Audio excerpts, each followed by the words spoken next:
JBR Capital has sponsored the Intercooler Podcast for several months now. You've probably heard me talk about the company before. In that time, I've come to really understand what it is that makes JBR Capital different to other car finance companies. If I had to boil it down to one thing, I'd say it's this. Car finance is all JBR Capital does.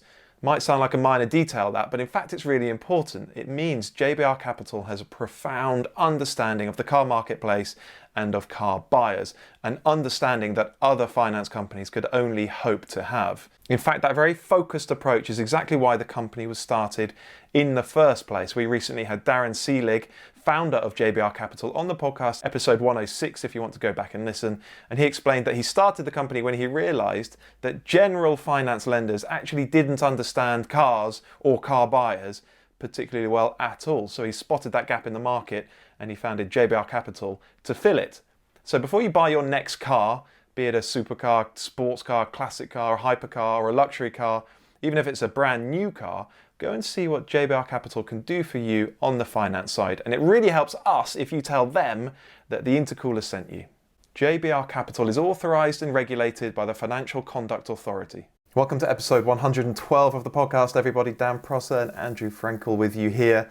Andrew, so it's Friday morning, the Friday morning of the Monaco Grand Prix weekend. And this as episode, we're recording this, yeah. As we're recording this. And this episode is all about the Monaco Grand Prix. But of course, because of our schedules, we're having to record this before the weekend's race. Yes. So we've agreed, haven't we, that if it's a really exciting race, we're going to get back on our Zoom call on Monday morning and do a couple more minutes about the race itself. So if it's a good race, we will now talk about it for a few minutes. Well, actually, Dan, we're not going to talk about it for a few minutes. In fact, I'm not going to bother getting Andrew back on the line to talk about the Grand Prix at all. So you'll just have to put up with me blathering on for 30 seconds or so. Because it was a sort of compelling Grand Prix, wasn't it? Lots happened. It was fairly dramatic with the weather, the changeable weather, torrential rain at the start, drying out throughout the Grand Prix. Strategy calls won the race. There was at least one big smash from Mick Schumacher. Thankfully, he was unhurt. But once again, it just wasn't a particularly exciting motor race, not anything like exciting enough for me to bother getting Andrew back on the line to talk about it. So congratulations to Sergio Perez, a popular winner, and he deserved it. I mean, the Red Bull pit wall was perhaps as responsible for that victory as he was. He drove beautifully, but strategy was a big, big part of it. And he deserved it because he was quicker than Verstappen all weekend. Is he now in this title fight? I hope so. I guess we'll find out soon. Right, let's get back to the podcast. If it's another processional race, we won't bother at all. But should we? I mean, I want this episode to sort of look at the history of the Monaco Grand Prix, but also I want it to be a discussion about the Monaco Grand Prix as it is nowadays. Do you just want to briefly explain why it's worth having that discussion? Well, I think that there are two factors here, aren't there?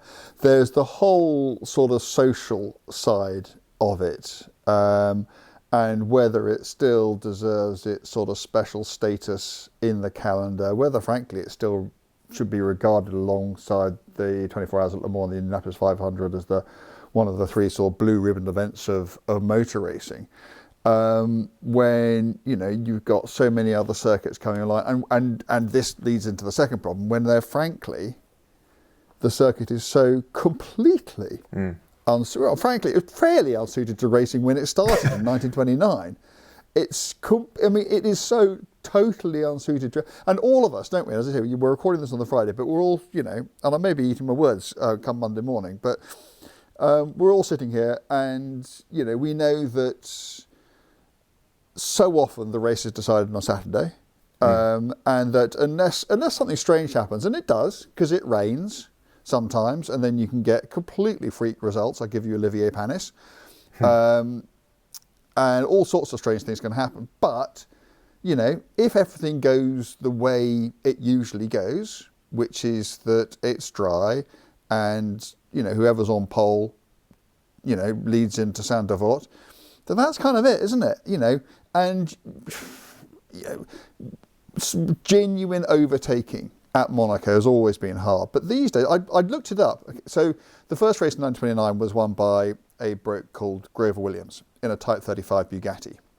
Modern Formula One car is over 50% wider. It's over half as wide again as a Type 35. But they're running around the same streets, which are the same width. I mean, it's bonkers. I mean, they were pretty narrow whenever it was, 93 years ago. And now, I can't, even if I can't imagine racing a Formula One car, frankly, but I mean, I couldn't imagine racing a car. I mean, I've been very lucky. I raced a C-Type Jag there 8 years ago.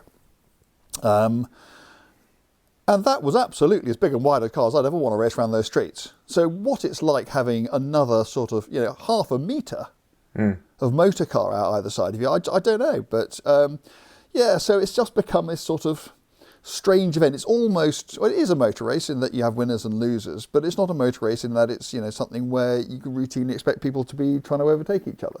And it almost becomes a parade, doesn't it? It becomes a sort of procession, and it's wonderful because the place is beautiful and it's glamorous and there's the harbour and it's all, glitzy and everything else. But, there are, a dozen or more other places on the calendar where, I'd rather go and see a motor race. Yeah, I suppose at the heart of it, it's this sort of the gap between the Monaco Grand Prix's reputation and status as one of three of the Triple Crown of motorsport.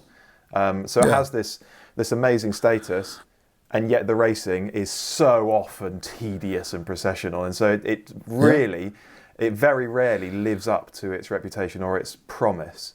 And so that's why it's worth having this conversation about the Monaco Grand Prix. But before we sort of get into that debate, should we just look right back at the origins of it? Because actually its inception, it was created for very boring, pragmatic, unglamorous reasons. As you said, the first race was in 1929, organised by Anthony Noge with the blessing of Prince Louis II through the Automobile Club de Monaco. And the ACM organised Rally Monte Carlo. The rally predates the Grand Prix.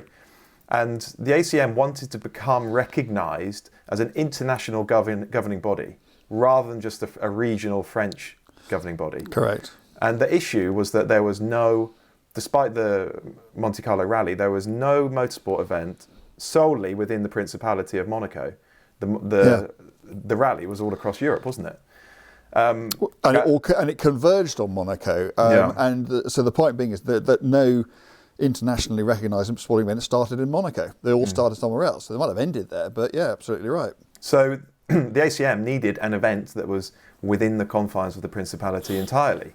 And hence this idea to race Grand Prix cars around the streets of Monaco. So it first happened in 1929. I think we've probably had the discussion about William Grover Williams before, haven't we? Who won that first race in a Bugatti Type 35B. I'm sure you have written about William Grover Williams for the Intercooler app. So if people want to know his story, and it's an amazing one, you should be able to find it on the app. So that's the sort of origins of it. Ooh, have I though? It's awful, isn't it? I should be able to remember this. I hope you can find it on the app. If not, find a way of letting us know, and I will. He was absolutely. Well, actually, there were three of them. There were him, there was Robert Benoit, and there was Jean-Pierre Vimille, all of whom worked for SOE, the Special Operations Executive, during the war. Whatever they achieved in motor racing, frankly, is completely immaterial compared to what they achieved with the French resistance in the war. And two of the three of them, sadly, didn't survive to see the other side of it. The third, frankly, didn't survive that long once he was out the other side of it. But, I'll... if I haven't, I will. Yeah, because it's definitely a story worth telling and worth reading.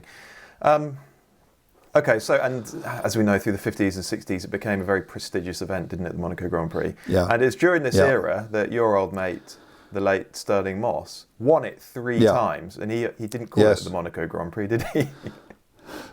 Sterling, for reasons best known to Sterling, and it may be, I mean, he would have got it from somewhere, so it may be what everybody called it. He used to call it Monaco. Monaco. And I always used to titter. I don't know why Monaco is funny, but it just is. It just is. But it's interesting, isn't it? You know, so he won it 3 times, 56, 60 and 61. And you'd think insofar as it's not fast, it's not got those sorts of corners where you know, if you're in your Maserati 250F or whatever, you'd be in these enormous, endless drifts. You wouldn't have thought it was a particularly Sterling type place, but he loved it. He absolutely, I mean, he clearly loved the nightlife and all the stuff that went with it. But he actually, he found it suited him terribly well. Because, I don't know, there was a sort of precision. And the other thing about Sterling is, however fast he drove, however extravagantly he drove, he never used more than an inch of tarmac than he ever wanted to. He was like sort of Jim Clark in that regard.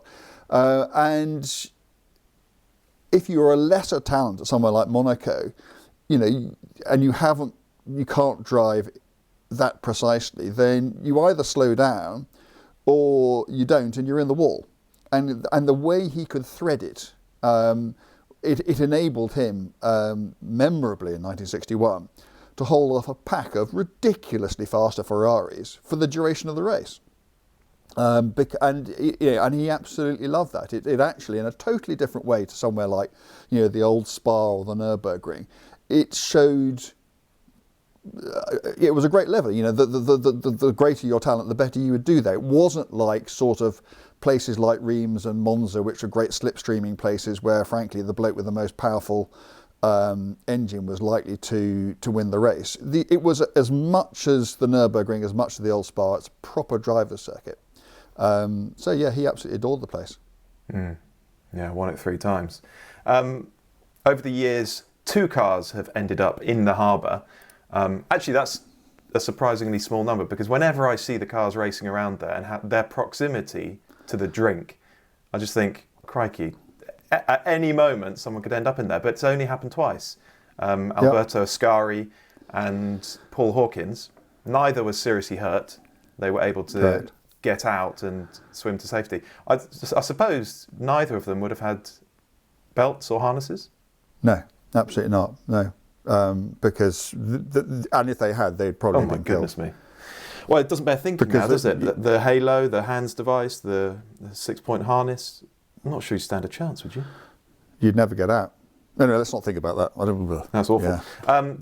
Yeah. I mean, only 2 cars have ended up in the water, and it's probably Alberto just about the only example, isn't it, of having no safety ends up saving your life. Yeah. It's an extraordinary thought, actually.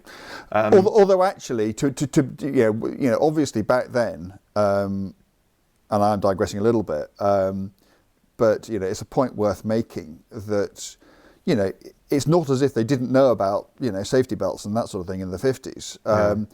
The reason they weren't fitted is they were all so frightened of cars catching fire.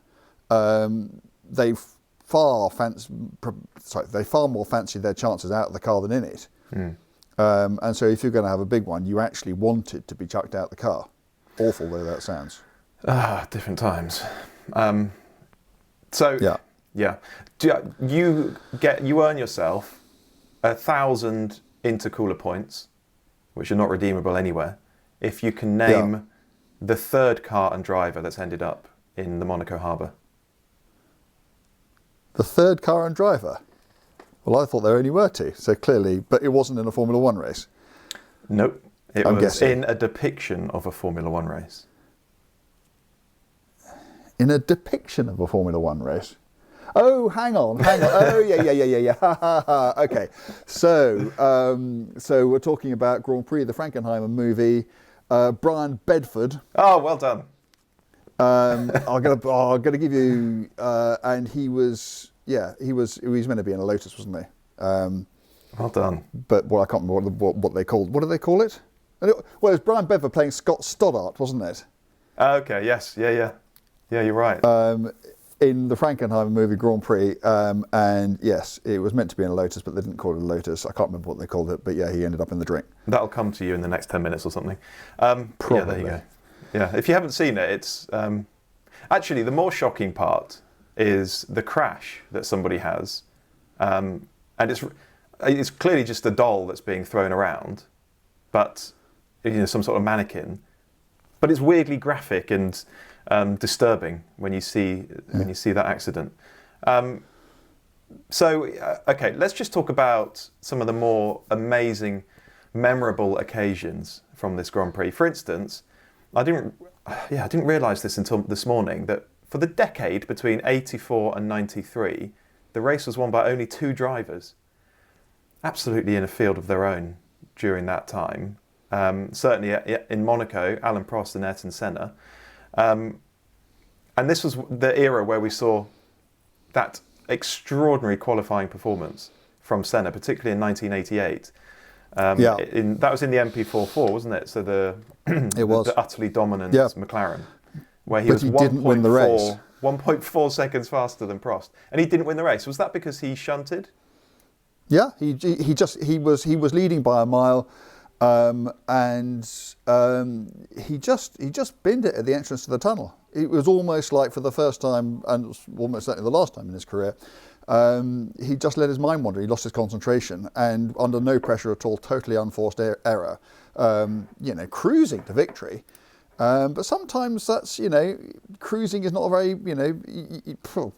it's, if you're driving as fast as you possibly can, you're not going to lose your concentration. And sometimes if you cruise, you do. And he did. And he was heartbroken by that. And he had a flat or something in Monaco, and he got out of the car and he basically just walked home, locked the door, and wouldn't talk to anybody for quite a long time. It really, really affected him badly. Yeah, you can imagine. And I mean, because of that, and also in some other words, I mean, McLaren's record, people talk about, Ayrton winning it 6 times and Michael and Graham Hill winning it 5 times. McLaren, how many wins at Monaco did McLaren have? So plenty with Ayrton, Lewis, Coulthard. Okay. 10? So the second most, I hate this word, wingingest, yeah, Mark, is Ferrari, which has been in Formula One for an awful lot longer than McLaren, and it's won it 10 times. Yeah? McLarens have won Monaco 15 times. Crikey. Half as many times again as Ferrari. And people never talk about that. No, I didn't know that. That's a huge number. Not for a while, though. Was Lewis the last one in 2008? Must have been. Yeah, must have been. Yeah, it's been a while then. That's another interest. Lewis is another interesting thing, and I say all this with under the headline of by Lewis standards. By Lewis standards, if not by anybody else's, he's rubbish at Monaco. He's won it 3 times, which is the same as Sterling, same as Nico Rosberg. Yeah. Yeah. So yeah, I mean, compared to other circuits that he would have been to. So where were he? He started in 7, didn't he? We're now at 22. So this is his 16th season in Formula One. So at other circuits he would have raced at 16 times. Some of them he must have won, I don't know. Where's he won most at? I don't know. Maybe someone could tell us. I think it's Canada. I think he's won 6 or 7.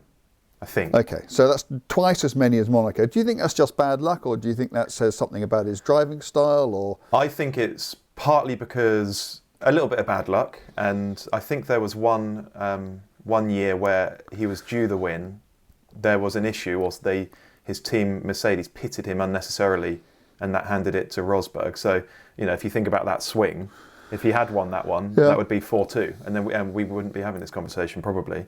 Because I also think that the Mercedes has tended to be a long wheelbase car, which is really punishing around Monaco.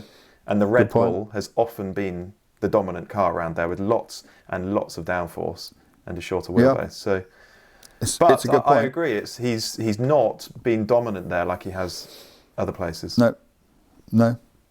It's interesting, isn't it?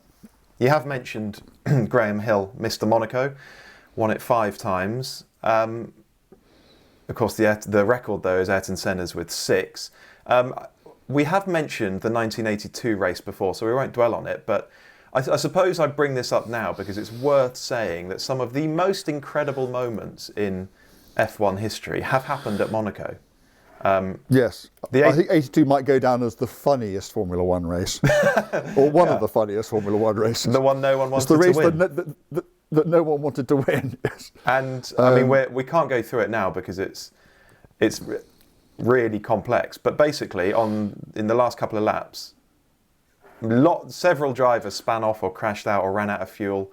And it appeared that no one actually wanted to get across the line first to win the bloody thing.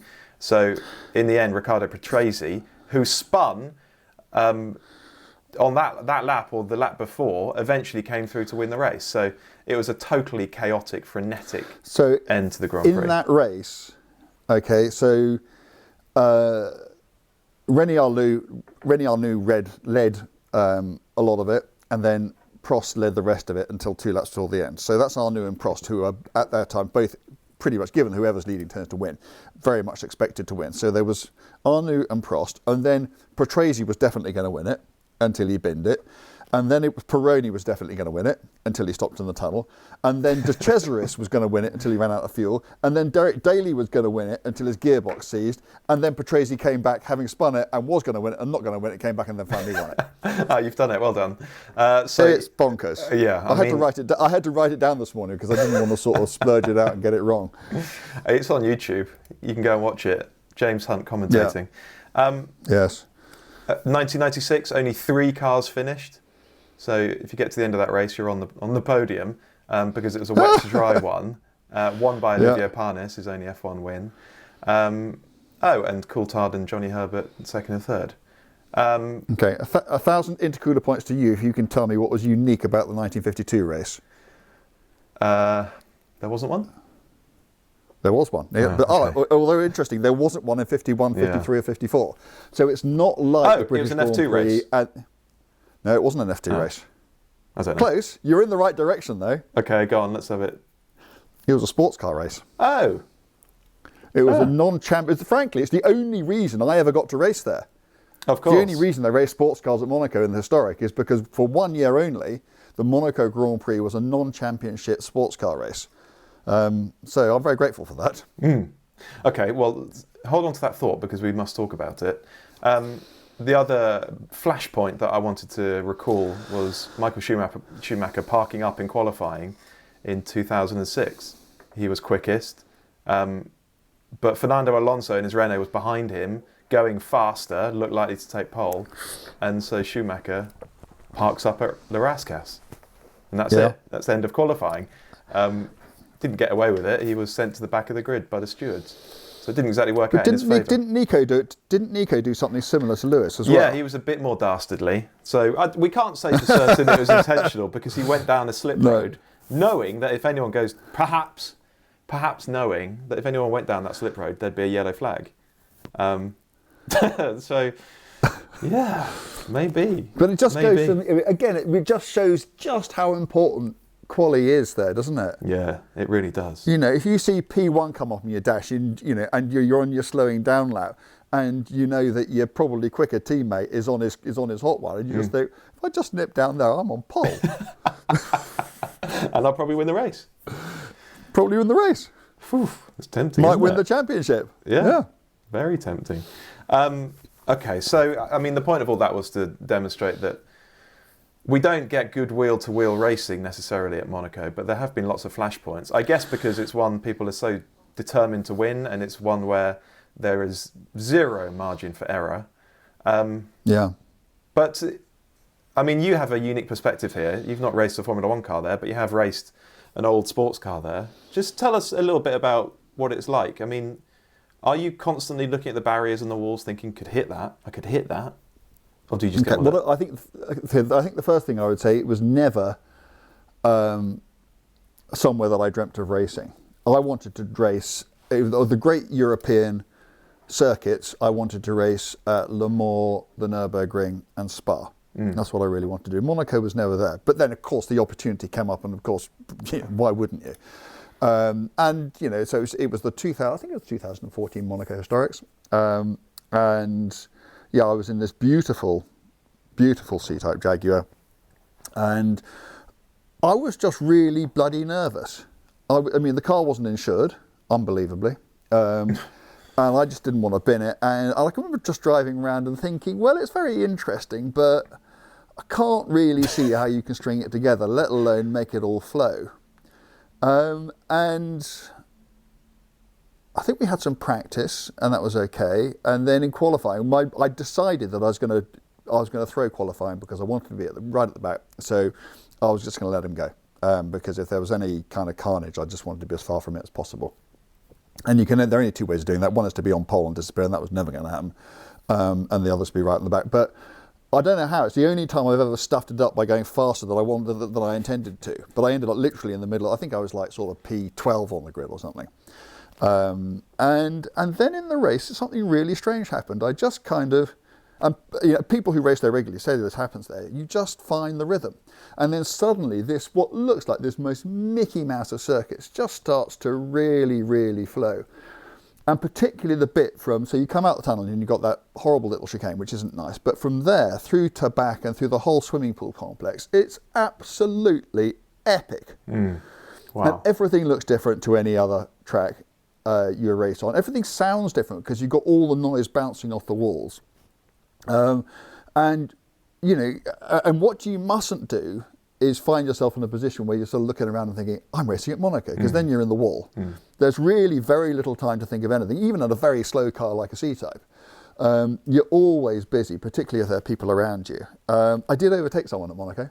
Good work. So I've done that. Good work. I took somebody else in a C-Type, and it was Alain de Cadenet, although he had drum brakes and I had discs, and it was towards the end of the race, and I suspect his brakes were getting tired. But nevertheless, but we now know that you can overtake at Monaco. Andrew Frankel has proven it.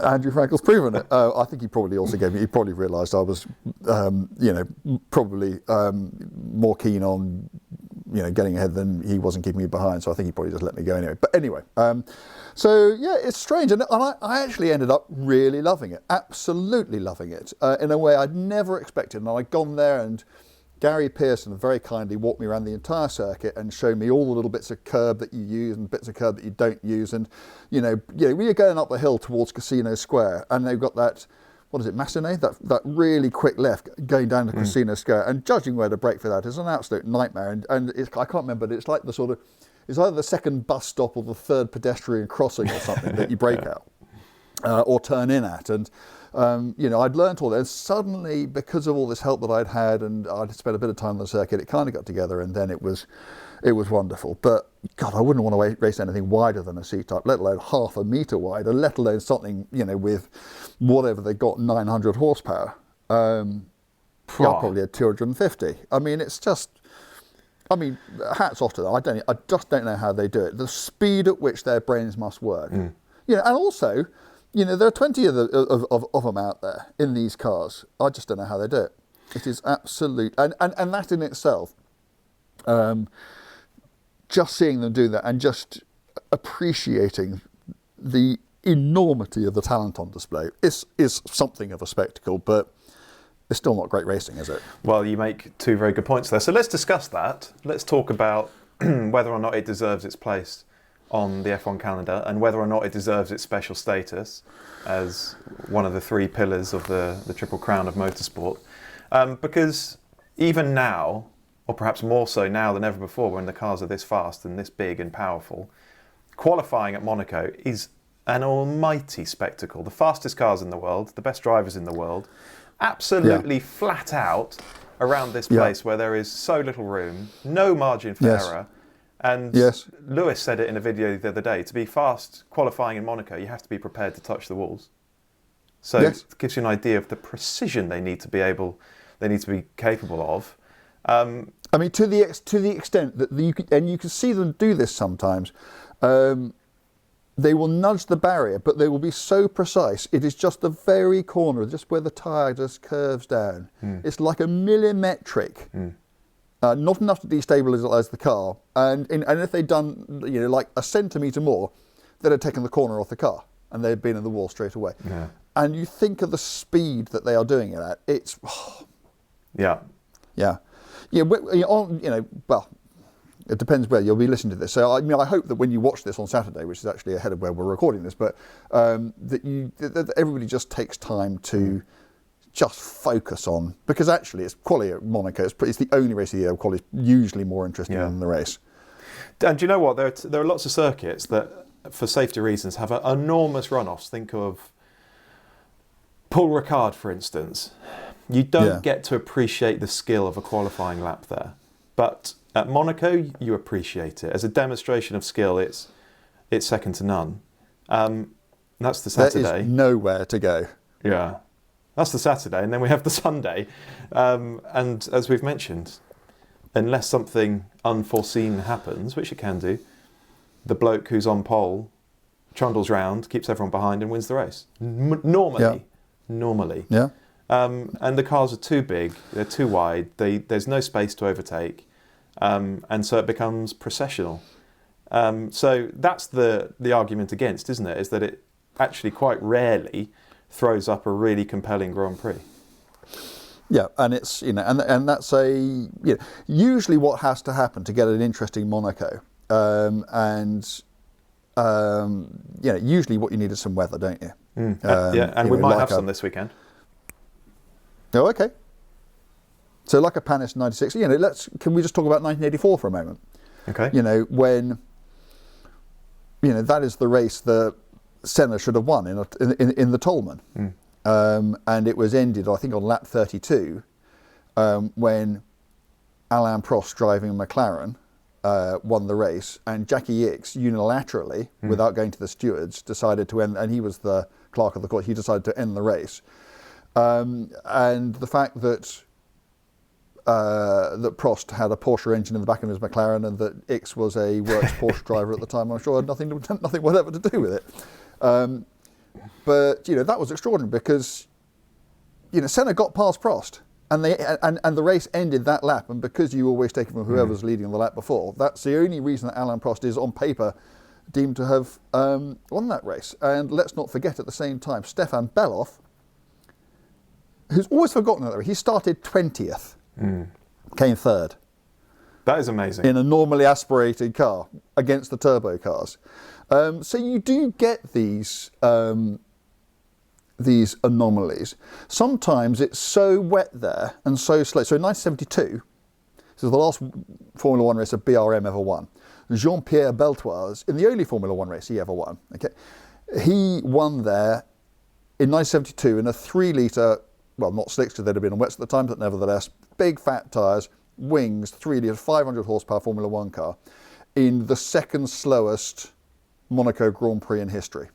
It's literally only the first one in 1950, when they basically had bicycle tyres, was slower. Every other one before and since.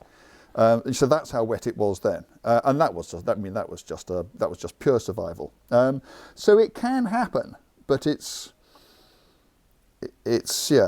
quite rare. And as I say, you need something unexpected. You need Sterling in that Lotus 18, holding off the Ferraris just through outrageous talent. But even then, there wasn't a lot of overtaking done. That was just Sterling keeping people behind him. So yeah, you need a bit of luck. So even now, when we know that it is very often a disappointing Grand Prix, I feel a frisson of excitement coming into Monaco Grand Prix weekend. I feel it right now. Maybe it's because qualifying is so exciting. But, there does appear now to be a very real discussion around its future as a Formula One race. I don't know if this is Liberty Media bluffing to try and, achieve something. Karun Chandok wrote about the Monaco Grand Prix for us recently, and he explained that it doesn't generate a huge amount of revenue for Formula One, partly because there's a legacy commercial agreement that means that ACM gets to keep some of or a lot of the trackside ad revenue, relatively few ticket sales because there just isn't the space. And so this might be why Liberty is flexing a little bit to try and generate more revenue from the Grand Prix, or maybe Liberty does want to get rid of it and replace it with one that will earn more money. We don't know, really, do we? What do you think? Should it stay or should it go? So you get rubbish motor races there. It's been on the calendar for, well, certainly longer than any other race, because, you know, it massively predates even the World Championship, and all these other reasons. So you're, you know, Ross Brawn or whoever runs Formula One. Would you keep it or would you bin it? Despite everything, despite the fact that we know it's often not that exciting, the race at least, I keep it. Because I think it adds texture to F1. And I don't care about the glamour, the yachts, the harbour. I don't care about that stuff. I care that it's a very distinctive street circuit. It's a challenge unlike any other. And I think racing categories become a bit dull and lifeless when you just have this cookie cutter thing where all the different events have the same feel to them. But I agree, there are problems with it. I'd keep it. Because it's one race in a season of, 22 races this year because Russia's gone. So it's, you know, it's less than 5% of the season. It is a unique spectacle. But what I think I probably would do if I was Formula One, I would say that I would acknowledge the fact that Monaco is different to any other race. It just is. And I would use that opportunity to treat it differently. And I do strange stuff with it. I might suddenly throw a reverse grid at it or something. I'd do something, whatever I could, to spice up the spectacle. Because I think if you just run it to the same rules that every other race runs, then you're going to get what you get. So you need to find a way, and it cannot be beyond the wit of the organiser of Formula One to, given all the different things that they can do, all the ways that they can, you know, level up the playing field a little bit between the back and the front of the grid. So I would do whatever I could to make, you know, they're not actually at the moment doing anything to make the racing more interesting. It's just treated the same as any other race, and there is stuff that they could do. So I would keep it. It's the Monaco Grand Prix, for goodness sake. You can't, well, I mean, I'm a diehard old traditionalist, but I think that Formula One would be poorer without it. Could it survive without it? Of course it could, but it would be poorer without it. And I would miss it. And also, you know, I'd also take the view that, okay, so Sunday may not be that much fun, but, you know, Saturday's amazing. You know, so you get your kicks on one day of the week rather than the other. I don't know, but there's, you know, things they can do with sprint formats. They could do, I don't know, successful. I mean, I certainly wouldn't look at. There's nothing I wouldn't look at as a way of just spicing it up. And I would just, you know, it has always had a unique position in the calendar. It has always been treated in a unique way by the organisers of Formula One. It is a unique event, so I would give it its own unique set of rules. Good idea. Yeah, reform rather than booting it out altogether. Yeah. So Charles Leclerc came out this week in an interview and said, and he is Monegasque, isn't he? So he has a particular view. But he said F1 without Monaco for him isn't Monaco, reflecting the views of many. Others think it's a relic and a dinosaur.